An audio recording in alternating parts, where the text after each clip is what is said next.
Hello there once again. Today we will play once again a game 15 plus 10 seconds per move, and I will try to explain my way of planning and understanding of what is happening on the chess board. So yeah, I hope that could be useful once again for you. Let's first try to check who could be our opponent today. Maybe this time that would be someone stronger. We'll see.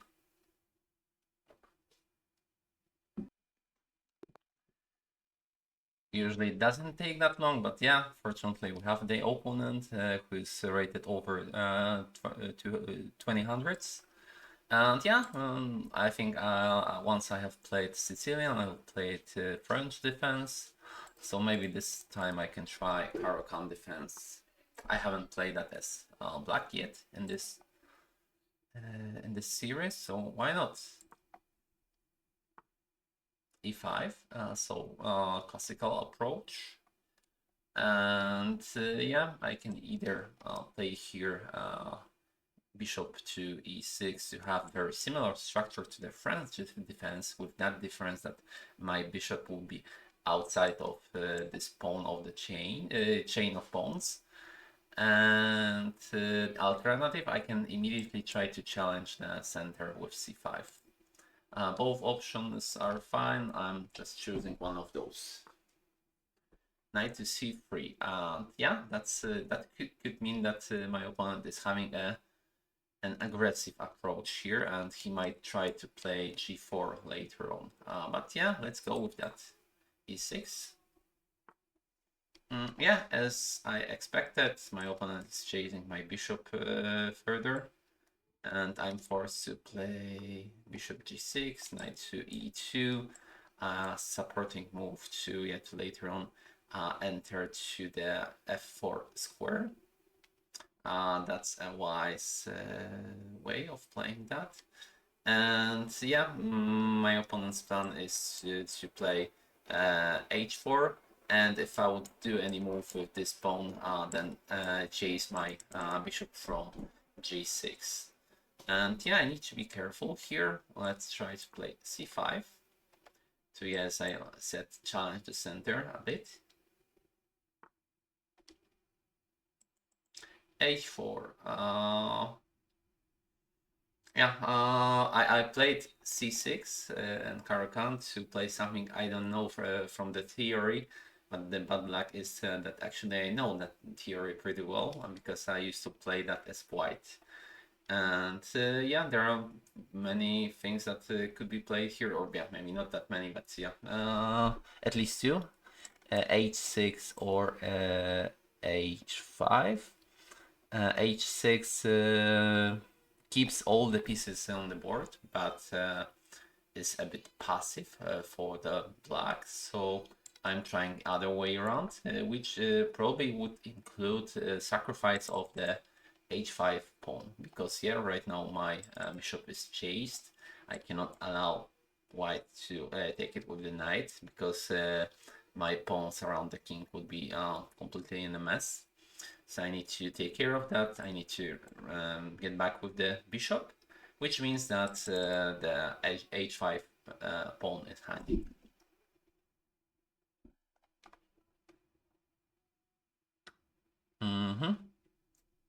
Yes. Knight to h5. And what was that continuation? One of the things, yeah, taking this pawn with c5 is probably not that good, because my opponent would answer with knight to b5, and yeah, that's actually speeding up the plans for my opponent, so I don't want to give him opportunity to play with the tempo. So I'm just trying to put my pieces in place. That's currently what I'm doing, and I'm also doubling the pressure on the d4, adding the pressure onto the e5 if something would happen with this one.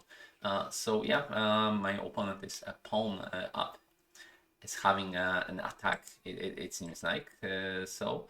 But in the other hand, yeah, this knight is a bit misplaced, and almost all of the other pieces are still not not in place, so I can try to use that.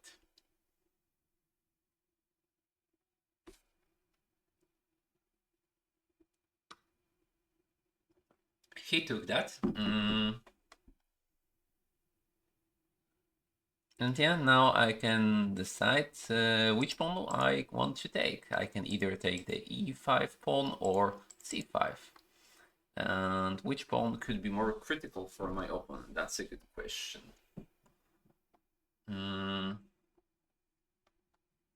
I think defending of the e5 pawn later on, if my opponent would try to force himself into that, might just cost him some bad positioning of the pieces, because yeah, he would need to either play moves like queen to e2, blocking this bishop from going into that area, and also yeah, playing moves like f4 is weakening the king side. So yeah, my plan is to take first this pawn, to have in plan to move the queen to b6 to maybe try to build the pressure on the f2 pawn later on, and to ask my opponent, do you really want to defend that, and how you want to do that. So yeah, this is what I'm doing here. And I need to remember that yeah, this pawn is hanging actually, so that actually changes everything, because yeah, if I would take that right now, this pawn is hanging. So do I want to lose this pawn? That's another question.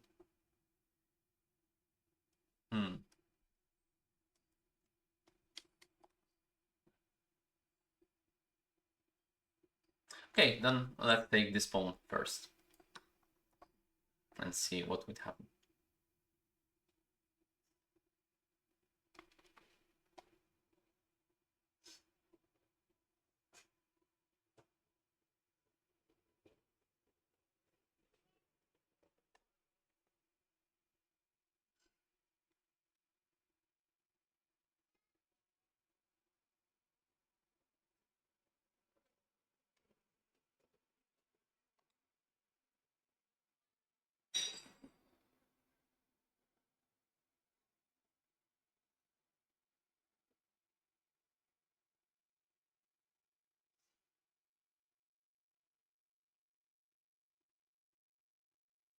Okay, my opponent is thinking what he can do, and my guess is that he will try to put the queen into e2 to force that piece to move back to yeah, c6 probably.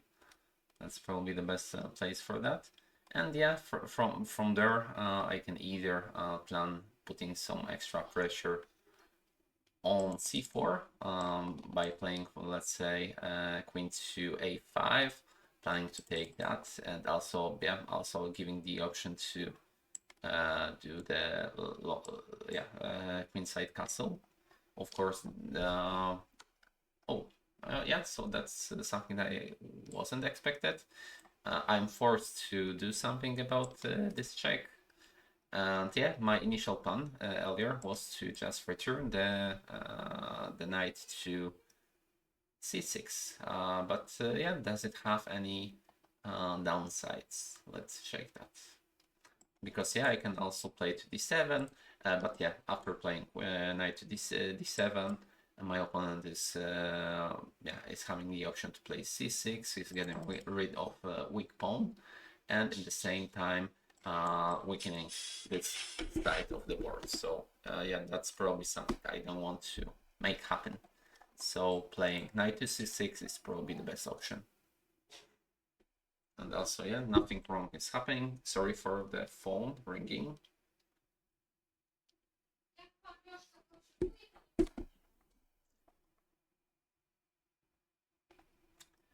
One of the things that can happen on my opponent's side to improve the pressure on me is maybe try to maneuver with this knight to, I know, place that somewhere here or here.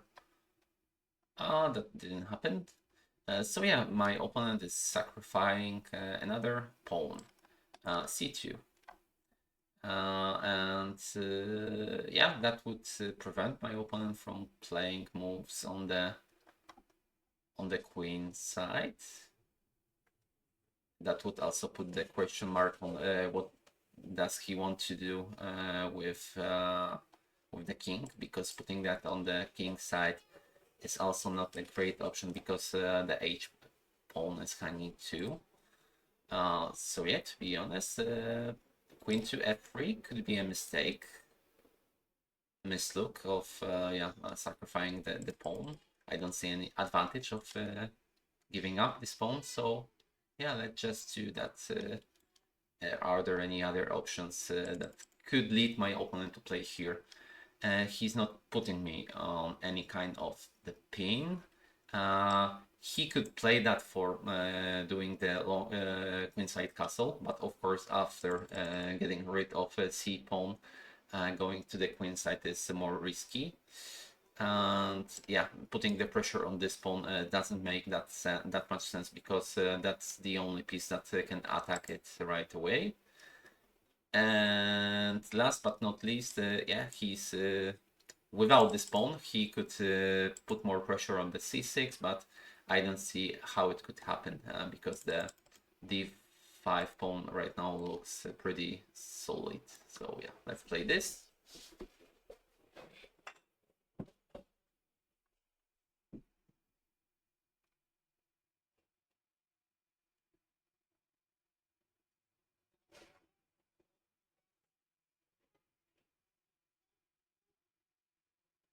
Yeah, the thing that could happen on the chessboard right now is that I'm allowed to play g6.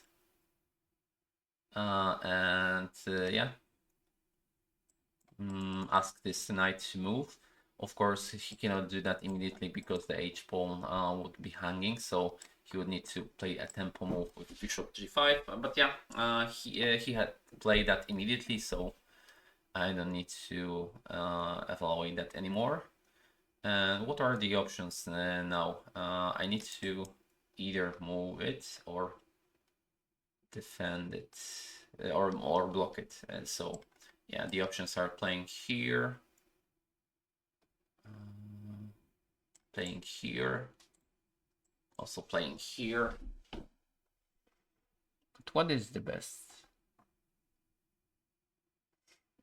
Playing bishop to e7 is a critical mistake, because yeah, I'm losing the pawn here, and also there is a possible double attack, possible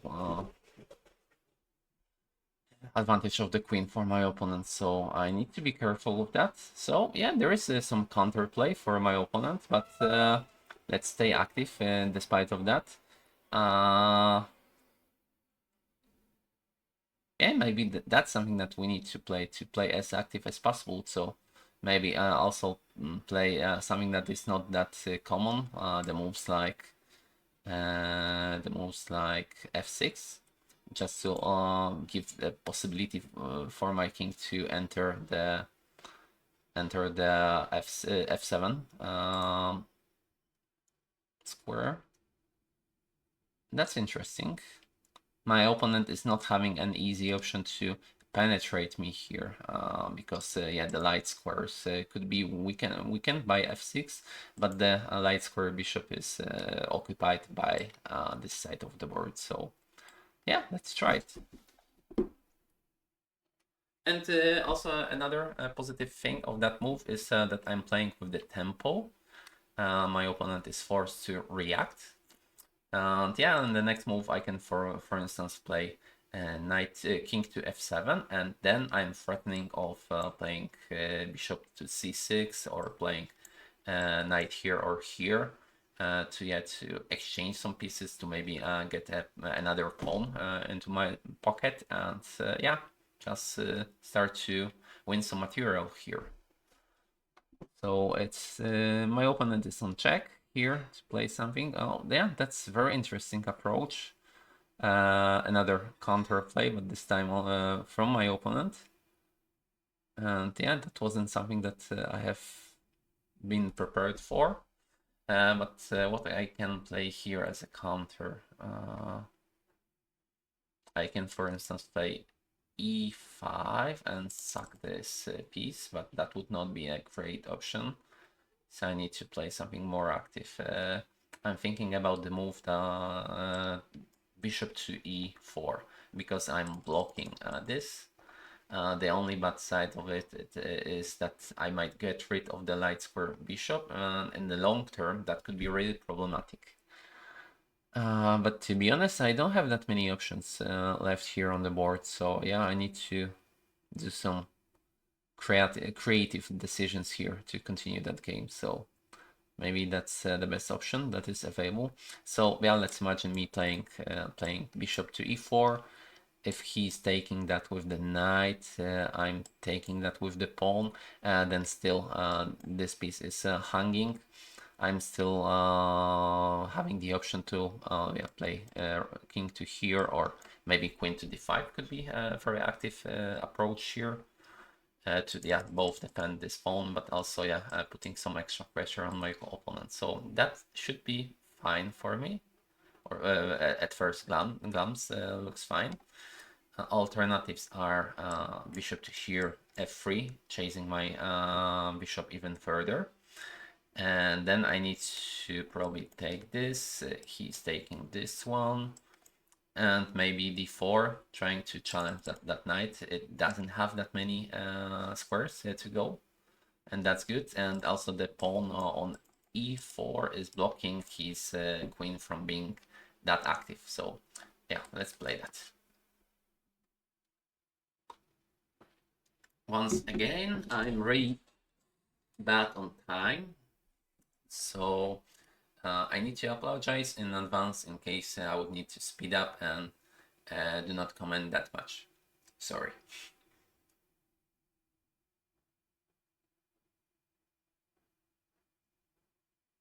But from time to time, it's good also to yeah, to speed up, to exercise your blitz skills.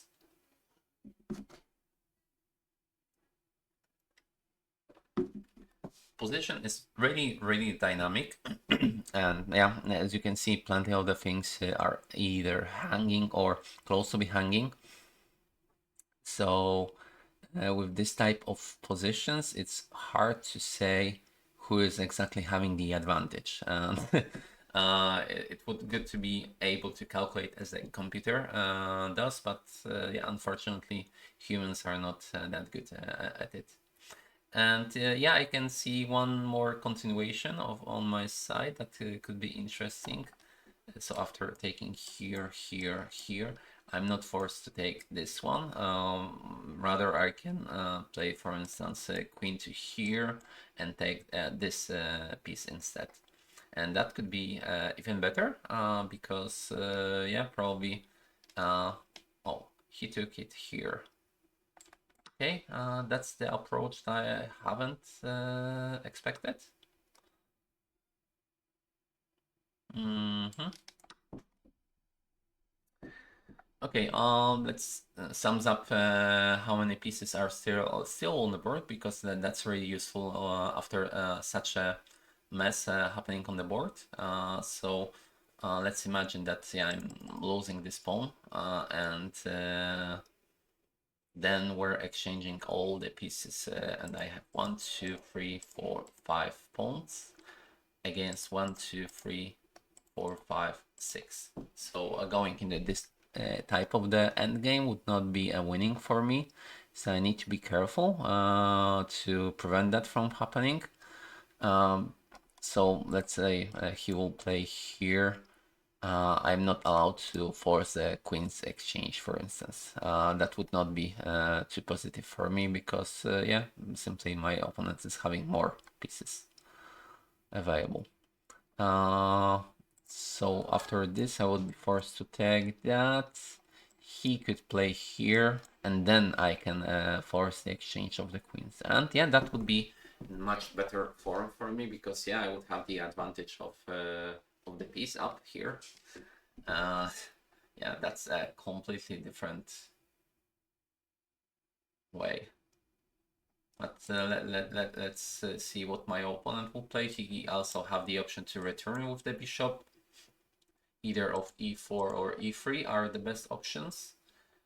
After playing e to e3, he's blocking his queen from attacking here, which is positive. So I would have time to, I know, maybe force myself to play. I would have a time to play queen here and take that pawn on c5. And yeah, then I'm not pawn down anymore. However, my opponent would have time to castle king side. So that could not be as good. Huh. To be honest, it's a really tough position. And I need to be careful with my plans. So maybe after playing here, forcing the exchange would be actually a good option. So playing something like that. That's, yeah, one side of the coin. I can also play something more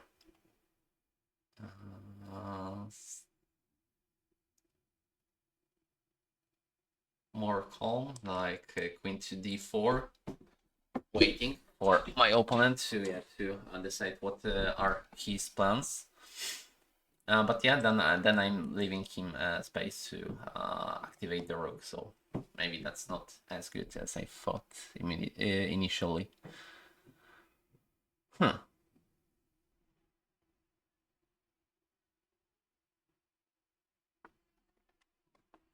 Okay, rook to d1. That's an interesting approach. He's putting his activity above the other things. That's a good approach. What are the options on my side? I need to react. I cannot just lose the queen. I can, for instance, play here, here, here, but then I'm giving up the pawn and the queen for rook and bishop. So it's 10 points against 8 disadvantage for me. The other options are just playing here, queen to a5, playing with a tempo, because I'm giving a check here. My opponent is forced to react, and here I have different options. I can take on c5. I can take on a2. What is better? Taking on a2 is having an advantage that I'm defending the e6 pawn.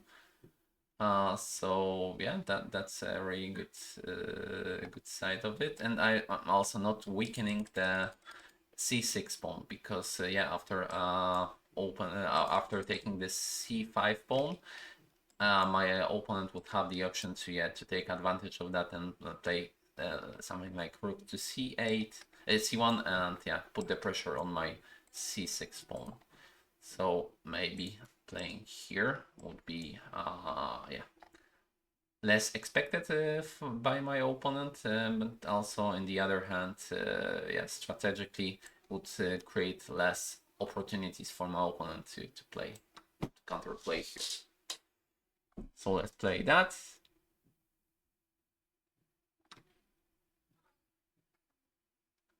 As I expected.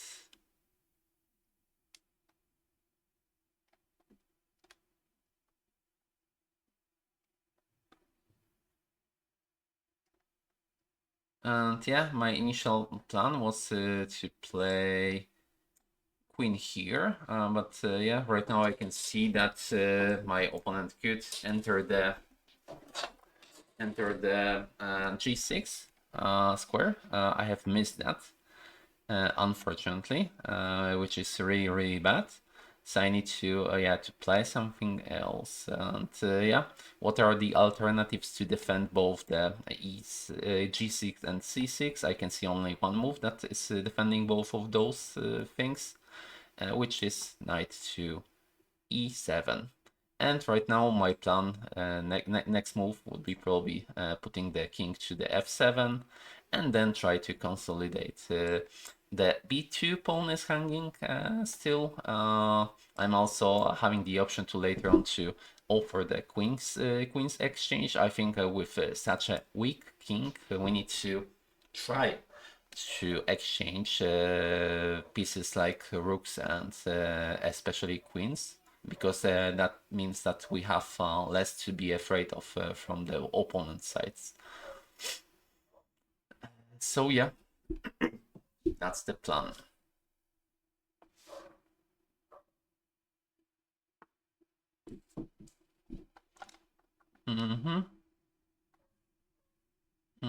Bishop to c3, really good move. I need to say that because he's preventing me from putting the queen to d5. I would not have that options anymore because of the rook on this line. But still I can play here with the same plan as earlier. So yeah, to defend this square, and I need to find a way to consolidate other of my pieces. And it's really hard how to do that. I'm expecting to kingside castle happens now. That's probably the move that would occur. What then? I can, for instance, play knight to d5 with planning to first leave the space for the bishop and get that bishop to the action, but also in the other hand defending the f6 square that is challenged a bit right now, and also in the other hand I'm leaving getting some activity with this knight. And yeah, I'm offering the exchange of the knight for the bishop. As I said, exchanging the pieces is positive for me, and also putting the knight here is blocking this rook from entering the 7th rank. So yeah, that's what I'm planning. Let's see what my opponent would find against that. Yeah, as I expected. So my plans hasn't changed. I'm playing here and asking my opponent how do you want to continue that attack.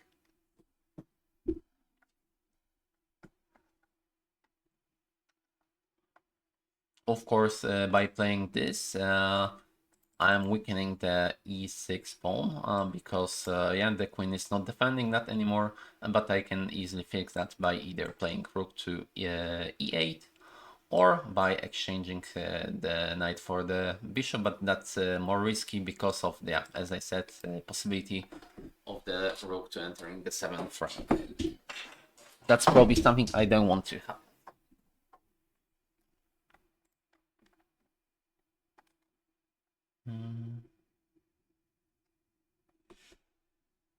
My opponent also getting shorter on time. That's a positive thing. He adjusted himself to my tempo. That's something that happens very often in chess. That someone is using plenty of the time, the opponent is just trying to do the same. Maybe not by purpose, but it just happens.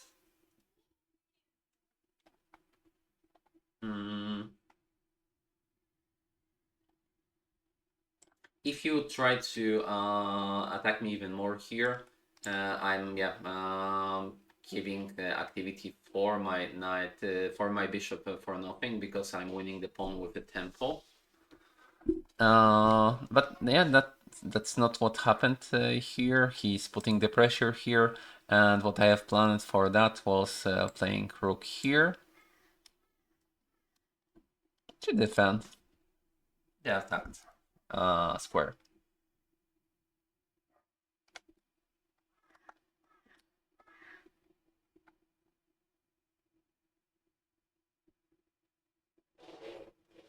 There is very active approach that my opponent can take right now. I can see that playing knight to f4, giving even more pressure on this one, and also giving the opportunity to queen to enter g6, and that could be really critical for me, especially entering this. And yeah, I'm nearly sure that after this, I'm forced to take that with the knight, giving a chance to rook to enter the d7 with a tempo. But yeah, I can just play here, and after taking the knight back, take the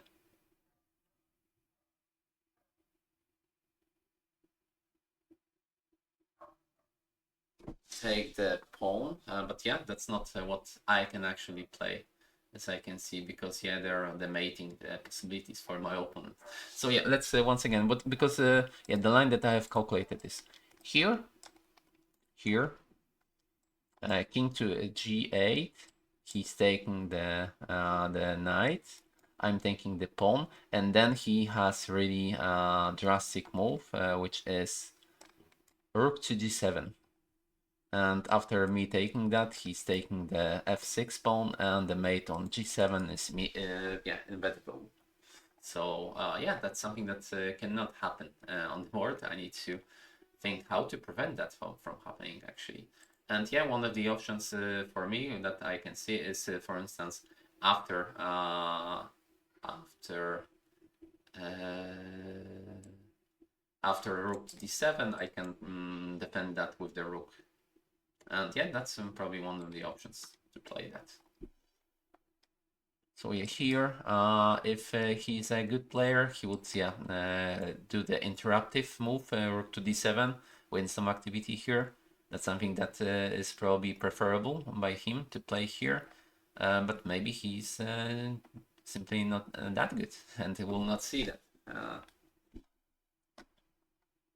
But I need to be prepared for that, of course. And this is why it was important for me to calculate that before it's happening.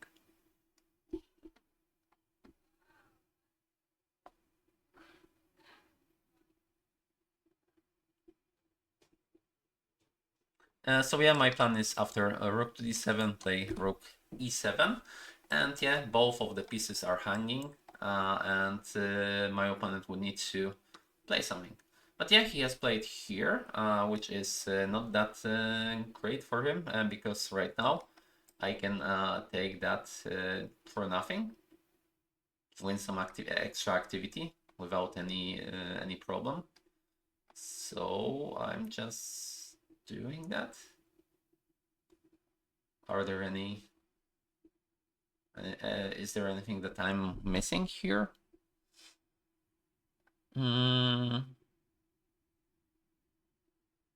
He can, of course, put the extra pressure on the f pawn here by playing g5.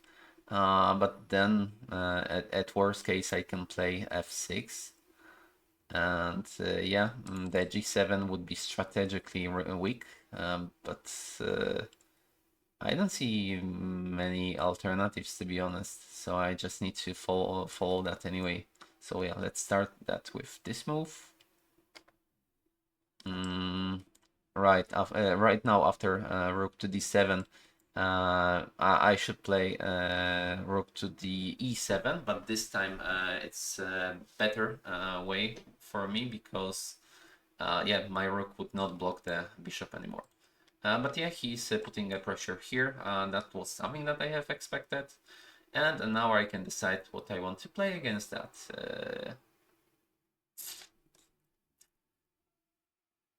Is there any way of counter-attacking that?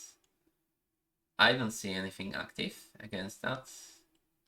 Because yeah, attacking the queen doesn't make that sense, because yeah, he's just having a pin on my king, so he would use that.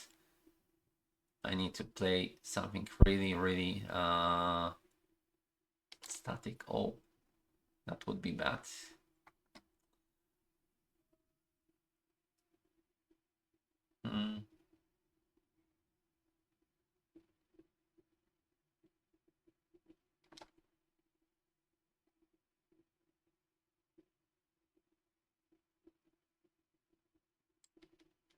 Am I losing that? Possibly. But yeah, we need to try as long as possible. Yeah, I can see more active approach by playing here. Let's try that.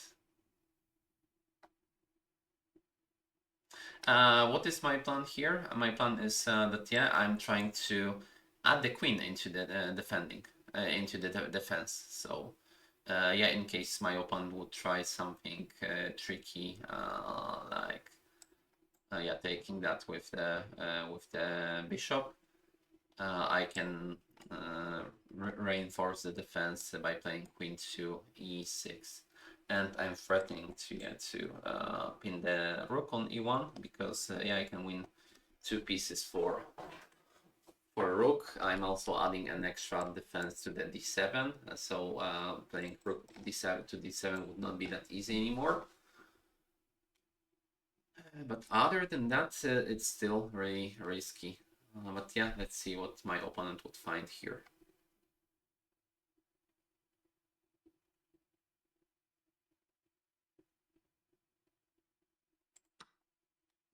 Taking that with the rook.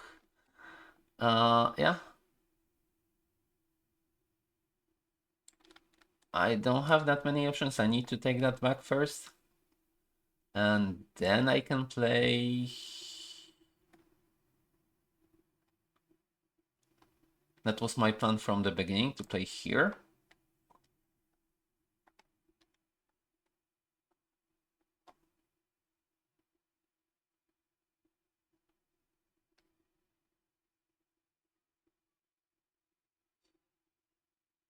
And yeah, right now, reinforcement for my defense is really important because my opponent is not having that much pressure on f6 anymore. He's reverting his piece back.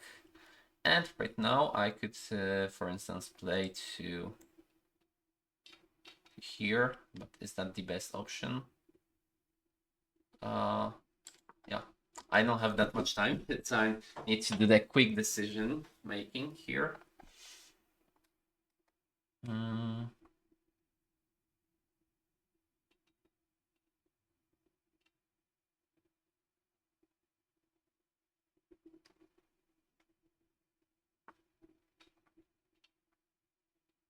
Okay, do I want to simplify the position?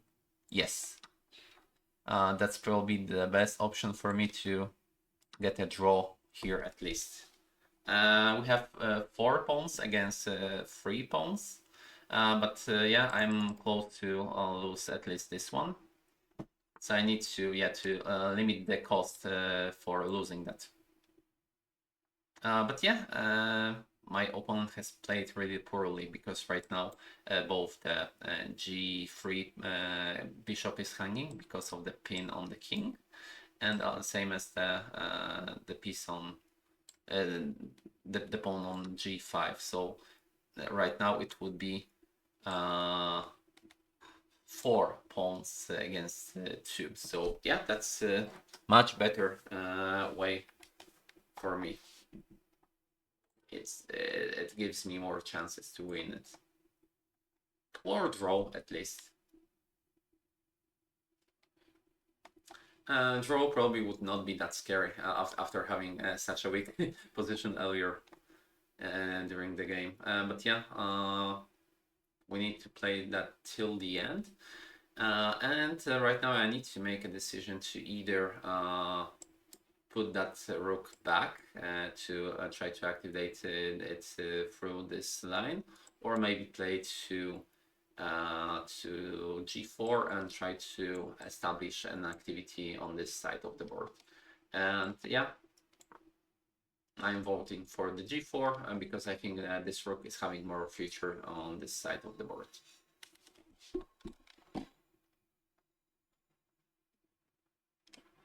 And right now I'm also threatening to play here. But yeah, my opponent is responding to that. I can play g6, reinforcement. And yeah, this pawn looks like a good candidate to be taken by me. So let's do that. What are the other options? I can return my piece to this side, but yeah, I don't see that many positives for that. So let's take this pawn first.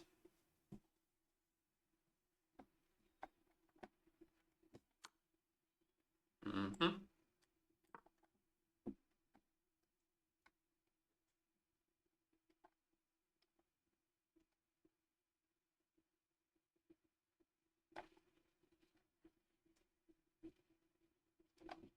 Okay, right now the threat on my opponent's side is to play here, but yeah, he's not doing that. I'm surprised. So yeah, let's try to advantage those pawns a bit to take the activity of this bishop. Okay, that was a part of the plan. And right now, the goal is on my side to decide what to do about this one. Yeah, let's first limit the activity of this bishop. Then let's...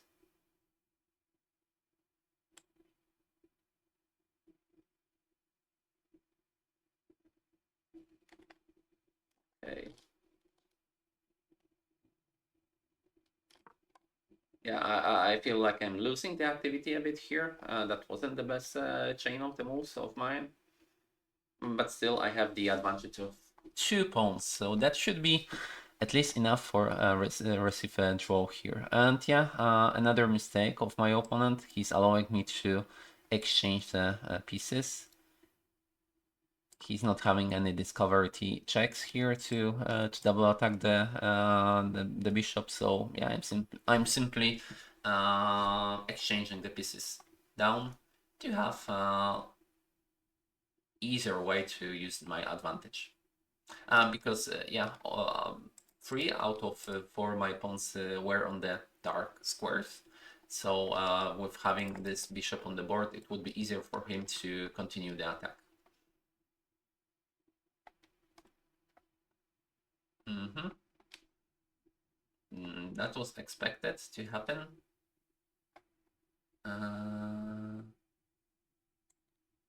Let's play this. And yeah, that's an easy win for me because getting rid of the last pieces from the board is almost forcing the easy win for me.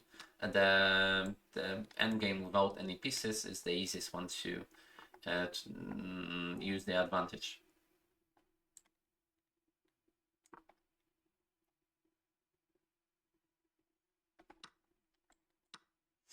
And yeah, if he would focus on this side of the board, this pawn would make himself a queen. And also, his king is far behind the last line, so it would be hard to make a draw out of that. If his pawn would be on the 7th rank and the king would be in front of that or nearby, that would be a drawish ending. But unfortunately for him, yeah, his king didn't manage to get that close, so yeah, that's an easy win. Okay, there yeah, few conclusions where I could make some mistakes from the beginning. That was close to be theory, so I think taking here was okay move. Returning here was also okay, but yeah, maybe here I should not take the c2 pawn that yeah, easily, because yeah, maybe I should be more careful. I'll play something less risky first. But what are the possibilities? Maybe playing a6. Something to, yeah, to challenge my opponent here first before taking this pawn. But yeah, that's not easy. But yeah, that could be the first place where I've made a mistake. I think also playing f6 was too risky because I haven't calculated the queen to e2 move. That was really strong play by my opponent. After here, I could simply play something like queen to a7 or to a5, and that would be okay-ish position, at least. But yeah, I have complicated the position for myself. Tried to play it for some activity. Not sure if taking here was better than here at the end, after all, because I couldn't use the chance to get to the d5. But in the other hand, the a2 square was very handy for the queen to return to the defense here. So maybe that wasn't that pure choice at the end.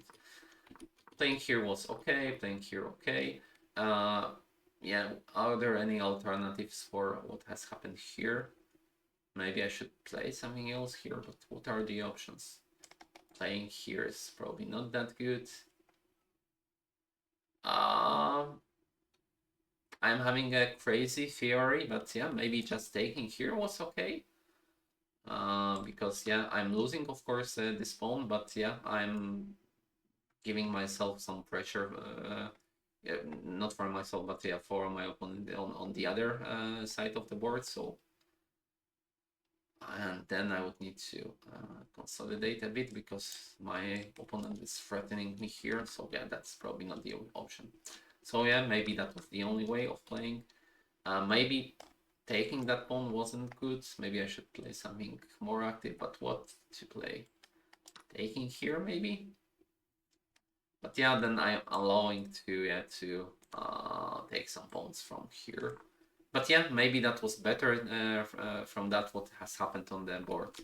So yeah, I think another point where I have made a pure decision by playing bishop to c5. And then the rest is the history. I think the crucial mistake by my opponent is forcing the exchange of the queens. Remember, do not exchange the queens when you have better attacking chances against the king of the opponent. Because my king is really weak. There are plenty of the chances to attack that by using, for instance, the 7th rank. My opponent would have more chances to make the advantage out of that. Purely for him, he has chosen otherwise, and I have found out to get to the end game with a couple of the pawns as advantage. So this game is a history. Thank you very much if you're watching that. I hope that it was useful for you, and please hit the like button if you like the video, and see you next time.